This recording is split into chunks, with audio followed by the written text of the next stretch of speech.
I've said before that it doesn't really matter what you argue about, how many times you argue, that really matters. It's how you argue and how you recover that matters. So when you are arguing, be very careful not to use you statements. Use I. So, when we're mad, one of the things we like to do, it's a very easy go-to, is you. You're disgusting, you're a monster, blah, blah, blah. And what we really need to do is use I statements. When you do that, I'm hurt. I feel neglected. I feel, that's number one. Number two, when the argument is done, you have to circle back and put the argument on the table after both parties are calm, cool, and collected. For some, that might mean 5 minutes. For the others, maybe 5 hours. You don't walk away to calm down. You tell the other person, I need some time to calm down. Then you walk away. You just, respectfully walk away to calm yourself down. Then you have to come back to the discussion table and say, okay, this is what I was feeling. This is what I said. If you need to bring an apology to the table, then you make sure you do that. You completely own it. You completely be accountable.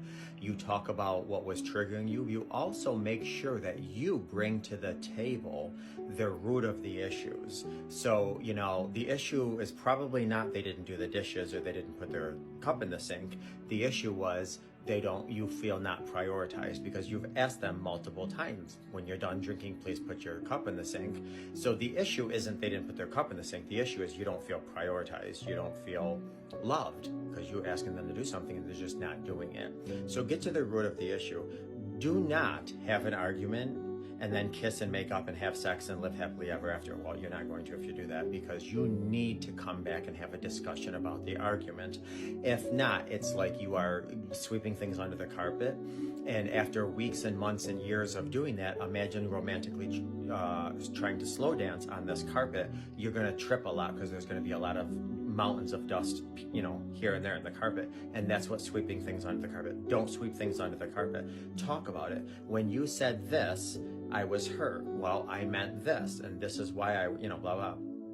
So you have to have these conversations, and then make sure you plan something after a discussion of an argument. Is that going to be a hug? Is that going to be a quick card game of war? Do something so afterwards you are telling yourself, both verbally, mentally, emotionally, and physically, we're in this together. Make sure when you guys come back and circle back after an argument, you invite the partner to the discussion table. Say, I want us to grow together. And speaking of growing together, look at the big picture. Do you want to spend forever with this person? If yes, well then put it in context what you're arguing about. Is it a non-negotiable? Is it a deal breaker? What are the virtues of your relationship? Do you have a spiritual foundation that you can go back to before you get into these conversations, post-argument conversations? You know what? I did not present myself in a godly way, and I need to take ownership of that, and I apologize. Or according to our values, our meditation mottos, our religion, whatever, I was supposed to act this way and I didn't. I failed and I apologize. There's lots of ways to circle back around. The key is, however, you have to circle back around and talk about the conflict.